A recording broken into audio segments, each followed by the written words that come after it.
Make sure you stick around because today we are joined by Laura Shuckburgh of Marvellous Midlife joining us today to tell us all about her positive menopause journey right after this.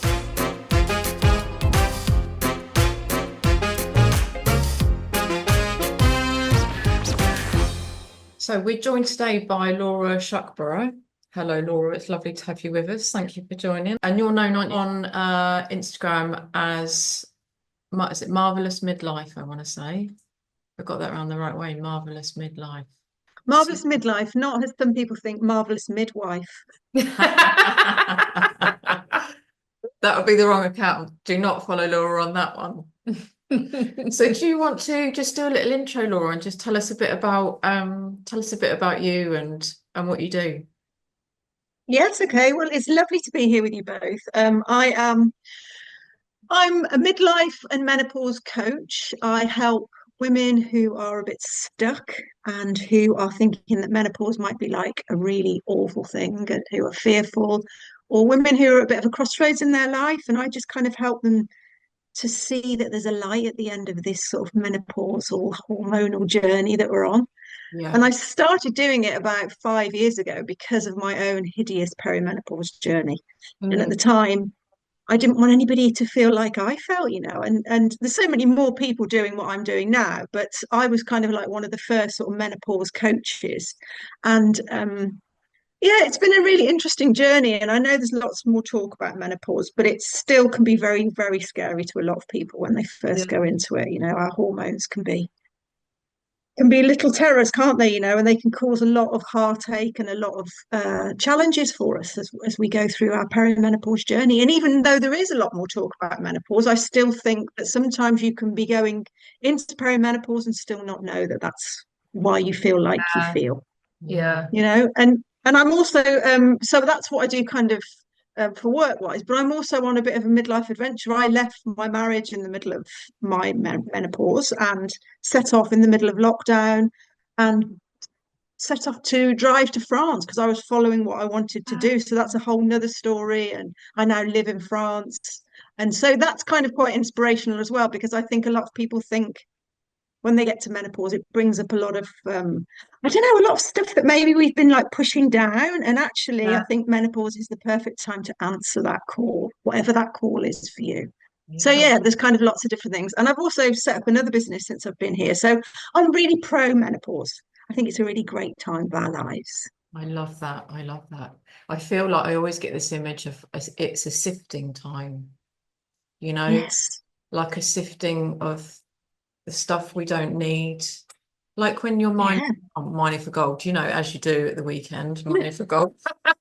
But it's like all of the nuggets, right? All of the stuff that is really important to you somehow gets, all the stuff that you really need to deal with gets sifted to the top. And then we're able to let the rubbish out, as it were. Like a snake shedding its skin. Oh, yeah. Another one. Yeah. Oh, yes. More like a that. metamorphosis, isn't it? It's a bit of a metamorphosis of like change. And I often think of like a butterfly as well and a chrysalis. Yeah. But I think with that though comes a lot of fear, because we don't want to deal with like those nuggets often that you've just been talking about. We want to stay in the comfort of what we know. And I think it does take some courage really to think about how you're going to answer and deal with those nuggets. Oh, 100%. I think people are so scared of change, aren't they? Because at the start, and at the moment, I can really relate this to therapy. Like going into it at first, it's horrible, isn't it? And it's tough and it's difficult. But if you persevere with it, like what comes after is really actually quite beautiful. Yeah. And puts you up to that next level in life. It levels you up. It does. And I think we all need to be level up, we've all got to do that. And I think, answering that call, one of the things that I've really learned about my menopause now is the stuff that I'm quite fearful of doing, or the stuff that I'm like, if there's a bit of fear and also excitement there, I now know that I have to go towards that. It's something that I've kind of that I've listened to inside of me. But it's having that thing of, well, yeah, this is a bit scary, but I know, like you've just said, on the other side of that, there's going to be something that's really positive. And knowing that, sort of trusting the process of that, really. Yeah. 100%. So you mentioned about your hideous kind of perimenopause journey, which I'm sure there'll be many women listening to this, that they'll be relating to that.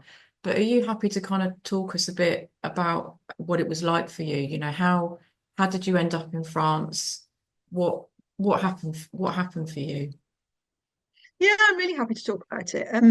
So my perimenopause journey started about when I was about 45, 46, and I'm now 55. So God, it's been a while really. And at the time, I hadn't long been married to a new partner, my new husband.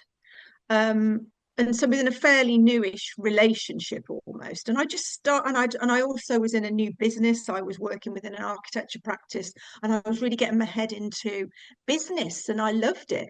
And then I just remember I was very front facing. I used to do lots of meetings and presentations. And I started to start to get a bit anxious about things. That was my worst sort of symptom, just feeling anxious and just not like myself. And not wanting to go into the office, not wanting to pass anybody on the stairs, getting very sort of antisocial and kind of withdrawing into myself. And also at the same time, I was hideously tired in the afternoons, like not sleeping, getting bouts of depression, and not knowing why I was feeling like I was. It felt almost like, because I've always been somebody who had quite bad PMT, it felt like I had PMT most of the time and it didn't seem to lift.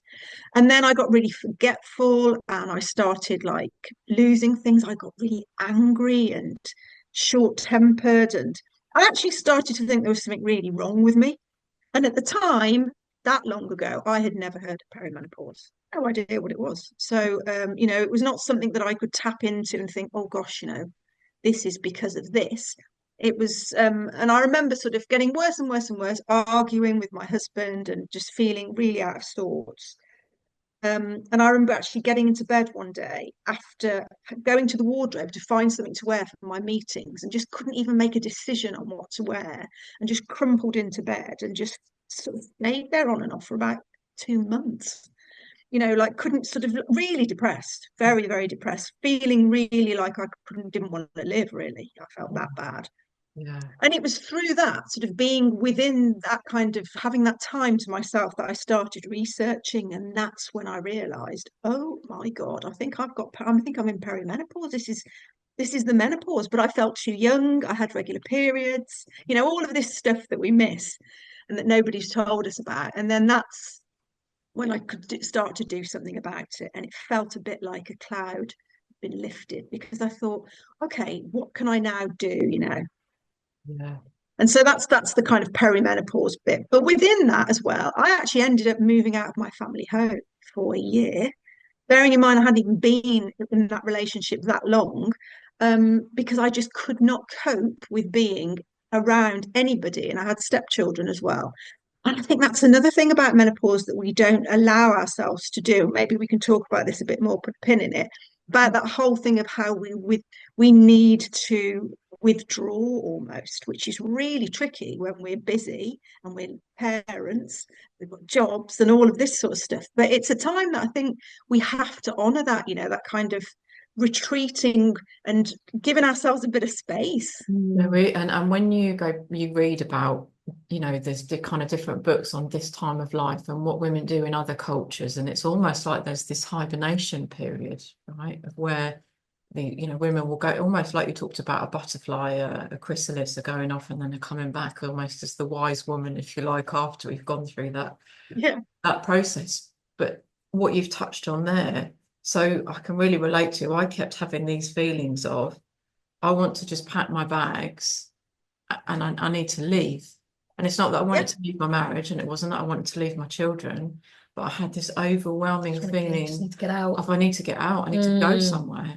And I remember telling a friend of mine, she's like, Sophie, I think that's your body telling you what you need. And I was like, yeah, but I can't leave my children. And she's like, it's fine. Go and get an Airbnb for a night or two Yeah. and just go.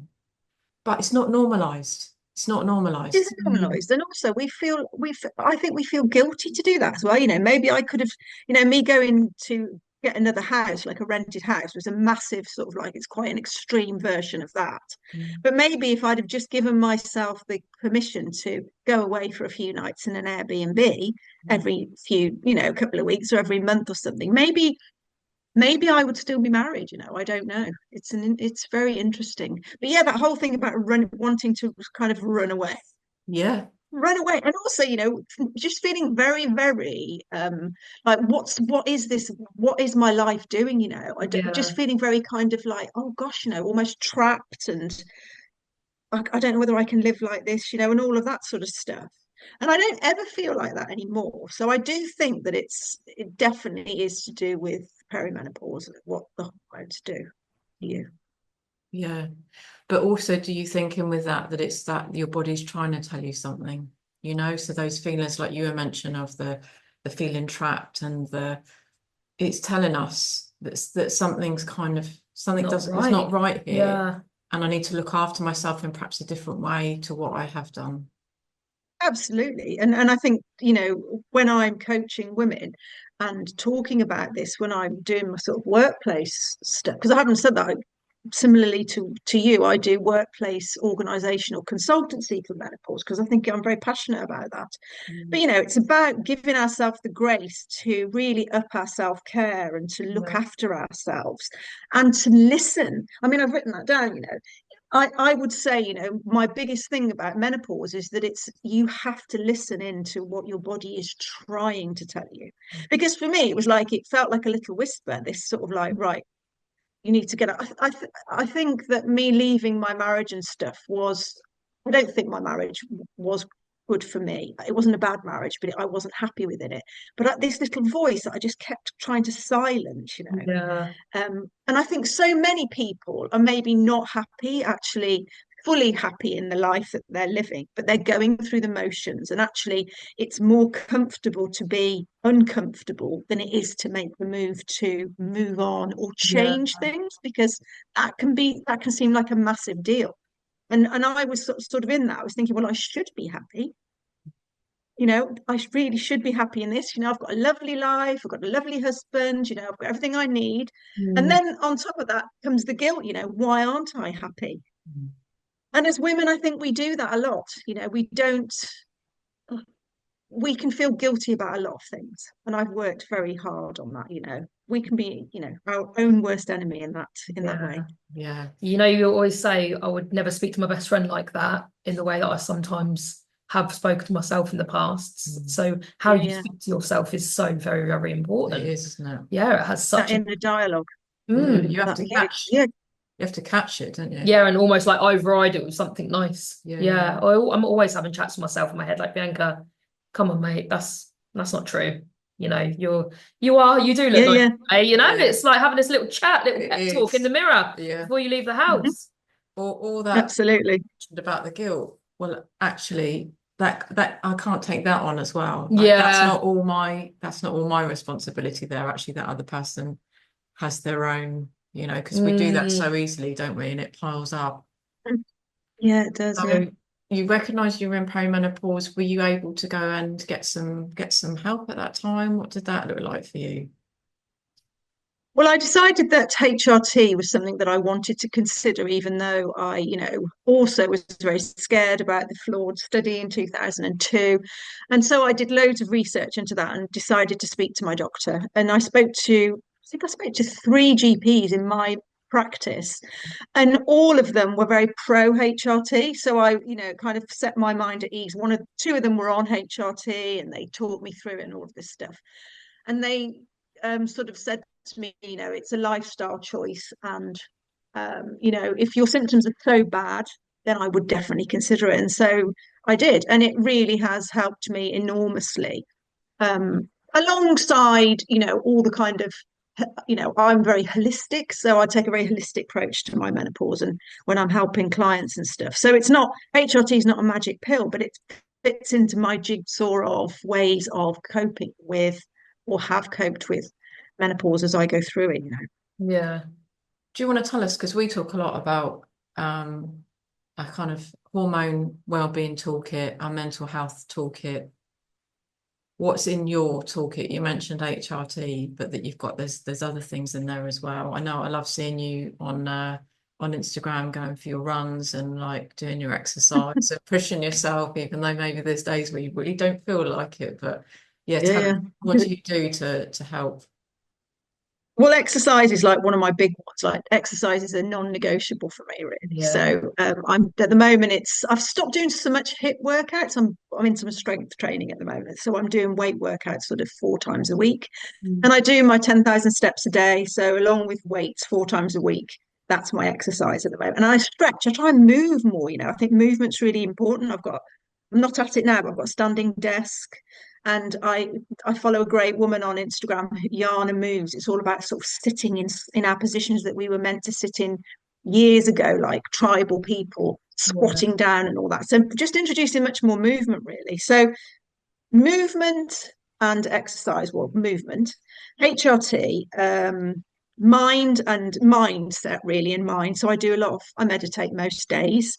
And meditation was my savior when I was going through my marriage kind of breakup, etc., and moving over here and making that move. I found meditation to be a space where I could go to and feel completely like it was my time and get Yeah. some sort of space and also self acceptance, for what I was going through. And I recommend this to all my clients now to start a meditation practice of some degree. So those three, and then nutrition, making sure I eat healthily most of the time. I'm no saint, but getting your eating the rainbow, getting enough protein is really important in menopause. Started eating more meat. And then what else? Less alcohol is a big one for me because I used to get very anxious, and I think that really, really exacerbates it. And I also know that I feel much clearer headed. So I Mm. just don't really drink that much at the moment. And that feels good to me. Yeah. Maybe, a couple of drinks in a month. I'll have a few drinks, but not anywhere near as much as I used to. Yeah. So I think that's it really. So, there's those key things really for me. Yeah. I think we hear that from a And lot of mindset. the alcohol, limiting the alcohol. Yeah. It just makes everything feel that much harder. Yeah. Worse. It does, yeah. And I also teach people a lot about mindset. And like Mm. you were saying earlier, Bianca, about, catching our thoughts, because often we think that thoughts are real and they're not. They're just Yeah. thoughts. And so if you can question, actually start to think about, well, if I've got this reoccurring thought, oh God, I look ugly, or I'm really fat, or, oh God, I can't do this, or, oh, we should have not said that, or something, maybe sort of catch it, write it down and say, is that true? Yeah. And then reframe it into something more positive, or work through, well, actually, I said that because of, you give yourself some grace again about 100%. thoughts that you're thinking. Yeah. We get so trapped Absolutely. up in our own heads, can't we? Oh yeah. What's in your toolkit then that I haven't mentioned? I do cold water dipping. Cold water Oh dipping. yeah, So that nice. helps. It helps with my mood. Hmm. Helps stop my busy brain. So when Hmm. you've got that like 10 p.m. wired feeling, Yeah. can't Yeah. switch off, getting in the cold water will actually stop that. And then I get into bed and I'm nice and cool, so it will keep away some of them hot flushes throughout the night.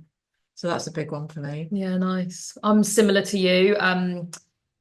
I am very big on exercise. I teach body combat. I've kind of grown up, which is it's really funny because I hated exercise at school. Any opportunity to sick note the PE class, and I would take it. But then after school, yeah, it's been my go-to. And then EFT tapping is definitely one that comes out of my toolbox every couple of weeks for sure. And do you know what? It's so not underrated, but I don't think people think of it as a tool, but music.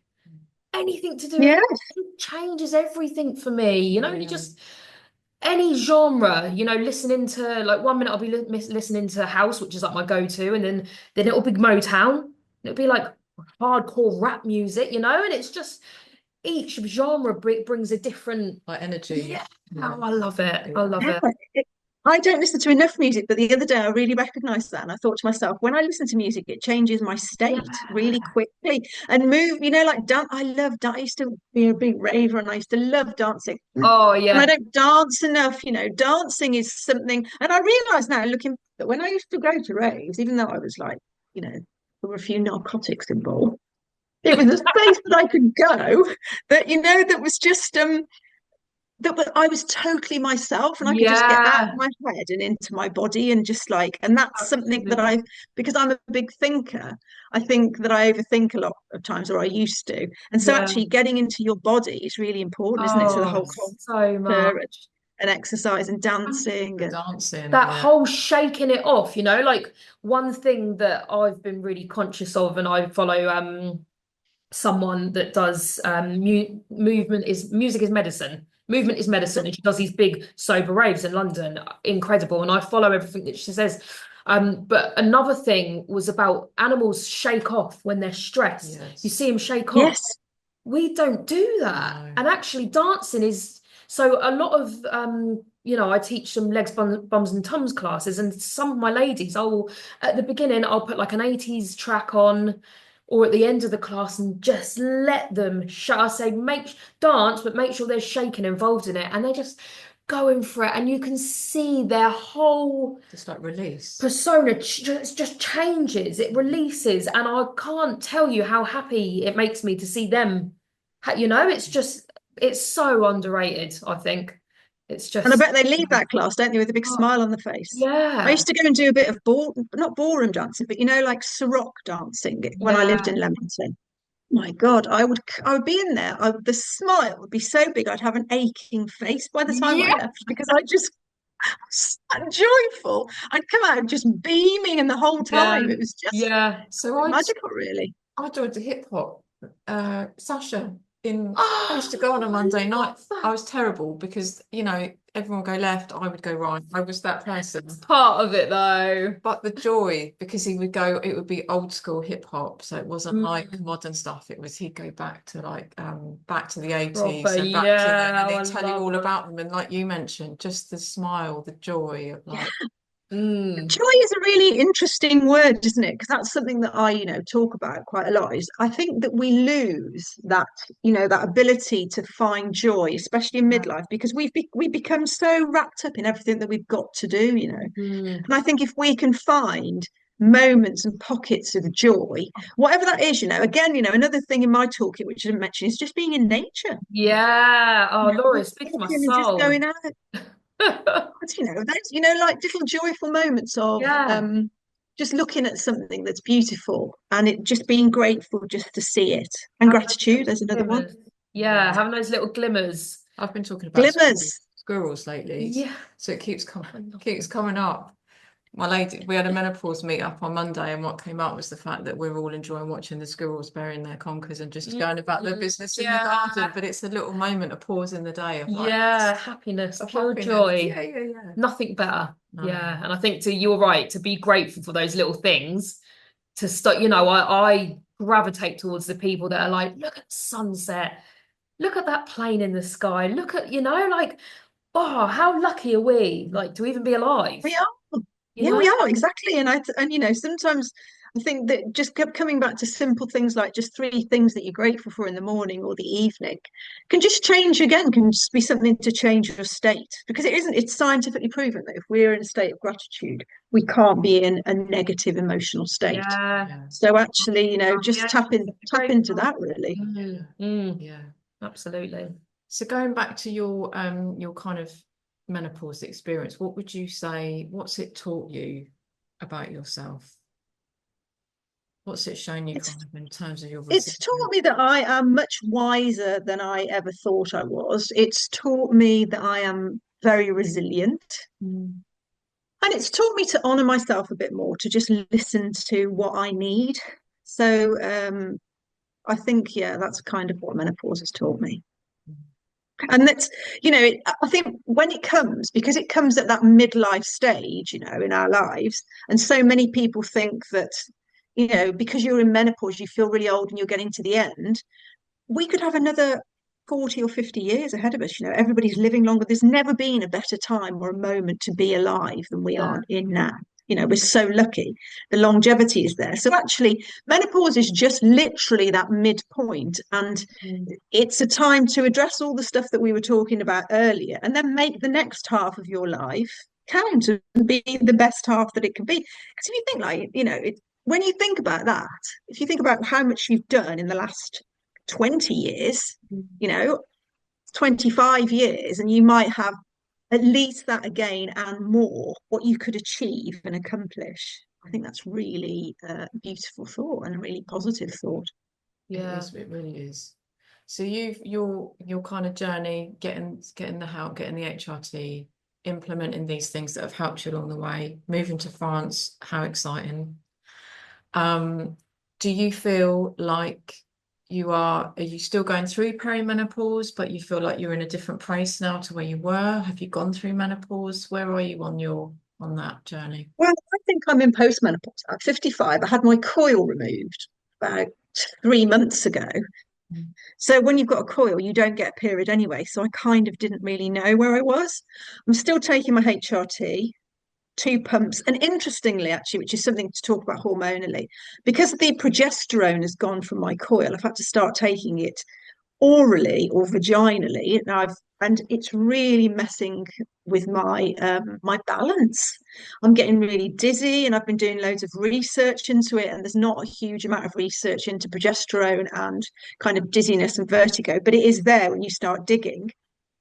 And so that's something that I'm kind of dealing with at the moment because I'm still not quite ready to not be on HRT, even though I'm in postmenopause. There's almost a little bit of a fear, I kind of like my HRT and I don't want to come off and start to feel anxious or so for my bones and for my skin and my hair and the fact that, it is in so many of our bodily systems that I still want that little bit of extra. So I'm in postmenopause, I think.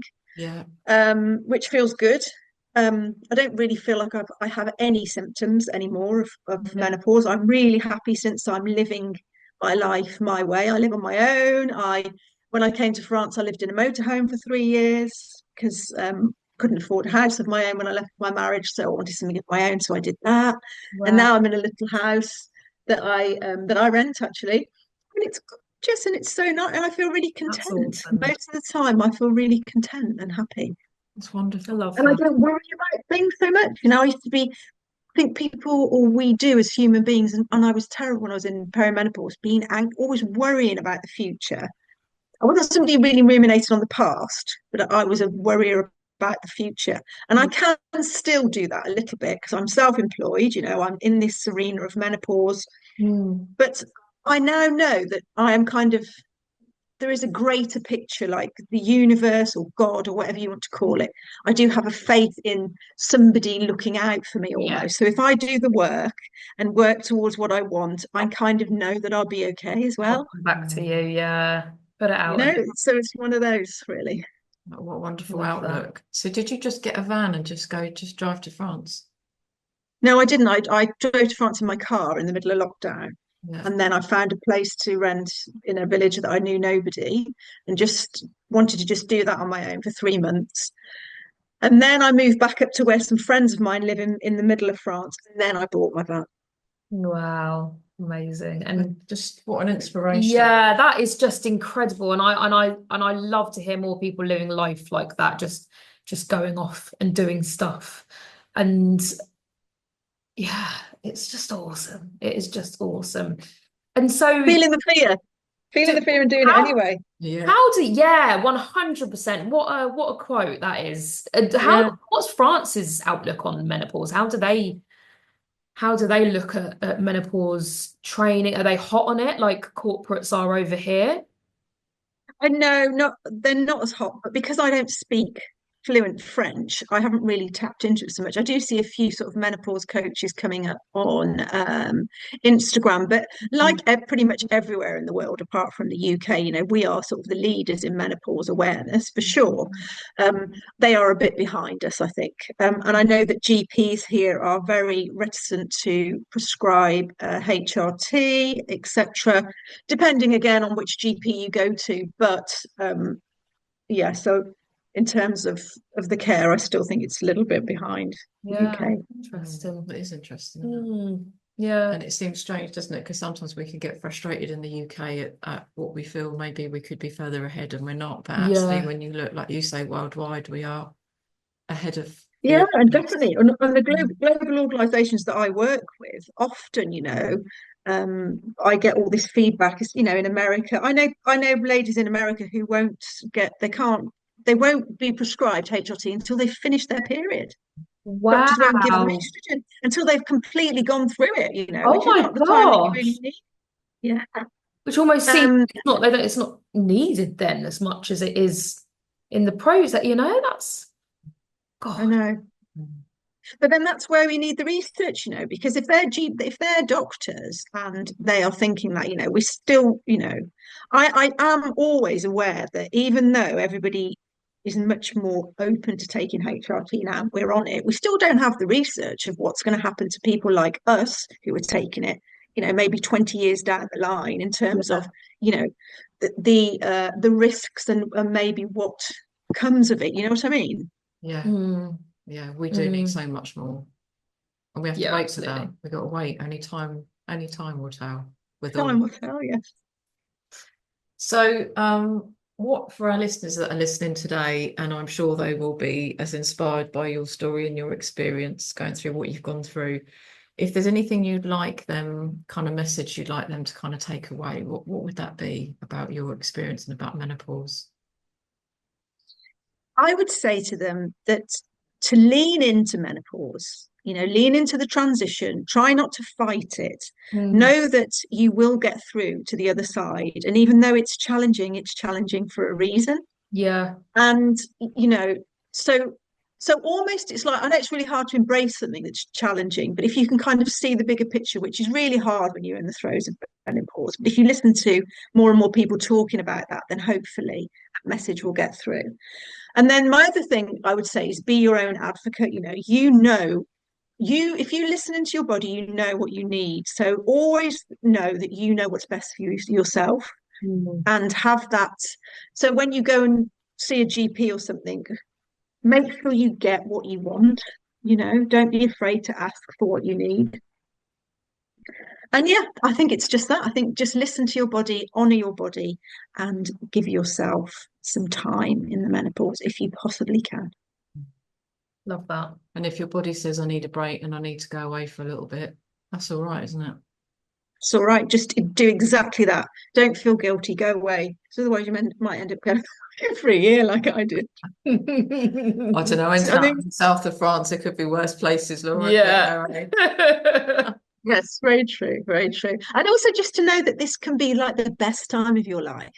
Because the Yeah, positives of menopause is that I feel much more confident and settled and sort of at peace with who I am as a person and my body and everything.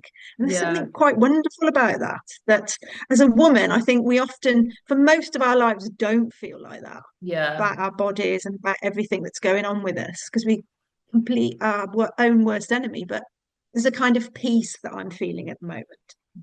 love that. I think that's wonderful. And I think we need more of that, don't we? Because sometimes the younger generations, for example, will say, "Do you know, menopause sounds really scary," but we Mm, need people that are saying, "Do you know what? I've gone through it. This is where I'm at. it's I'm kind of living fine. the time of Yeah, my life, and actually I yeah, feel really content with where I'm at." I think that's yeah. Because whilst we want to raise awareness to all of this, like it's often the conversation of how horrific the symptoms are and da da da da da. But actually, like we were saying at the beginning, push through it, understand it. Knowledge is power. Like the more you can do to learn about it, the better hold of it you've got. You know, I've got PMDD, and oh my gosh, what I know now saves me. And Absolutely. we always say about having the tracker, I've got the Marina coil. I've still got periods at the moment. But to understand, right, okay, why am I feeling like this in these days? I know why it is, so I've just got to let it pass. Might be crappy Yeah. some months, but I know what it is. So I don't have to sit there and go, why am I feeling like this? Like it's, Yeah, yeah. absolutely. I've got a I question think on it's a that. really good point, actually. It's a really good point about educating younger people, because that's why I think when I talk to organizations, I say, this is not just about women who are going through menopause. This is about this menopause has a ripple effect, and it can affect everybody in some way, and we Mm, all know women. And so young people need to know how to prepare for it and to know that it's not that bad at the end, yeah, and men need to know how to support and know what their wife or partners are going to go through. mm, Managers need to know because they need to be able to spot maybe the impacts and have yeah, conversations with people about it in a sensitive way. So there's just, everybody can gain something from some sort of menopause awareness, really.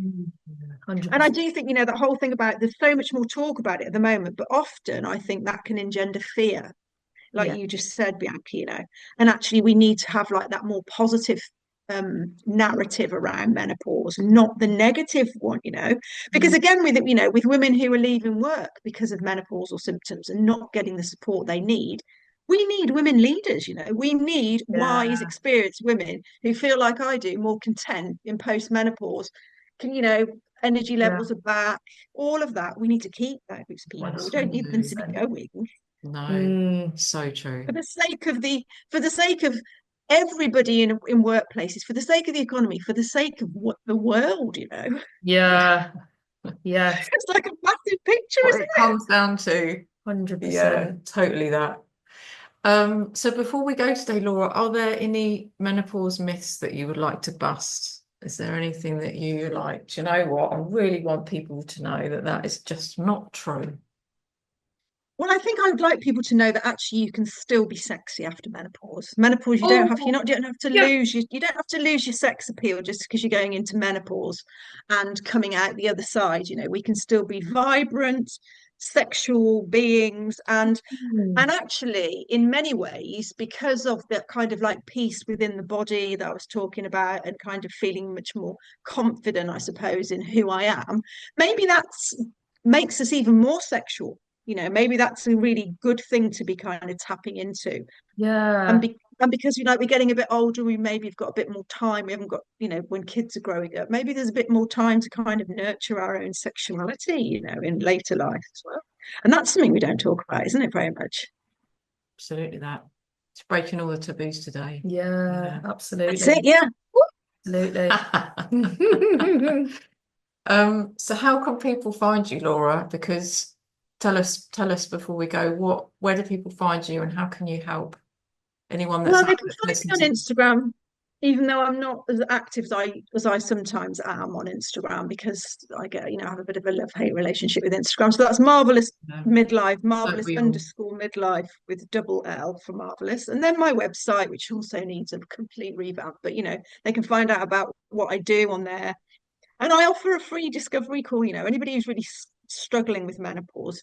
It's something that I want to give back. And I've Yeah, did that over Menopause Awareness Month, just giving away a free coaching session because I think people need it, especially at the yeah, moment when 100%. we're all pulling our purse strings, a little bit. So there's a free discovery call if you want to just reach out on there. That's good. And I'm on LinkedIn, Laura Shuckburgh, my menopause awareness in the workplace. So all over, really. Amazing. Oh, it was really lovely to speak to you today. It's been really lovely. Well, it's been lovely to speak to you too as well. It's been really nice, and good luck with your podcast. I think it's a wonderful thing. Lovely. You. Thank Thanks, you. But Laura. thank you for giving us some positive, being Yeah, an inspiration, yeah, sharing very, some real very positivity inspirational. around it.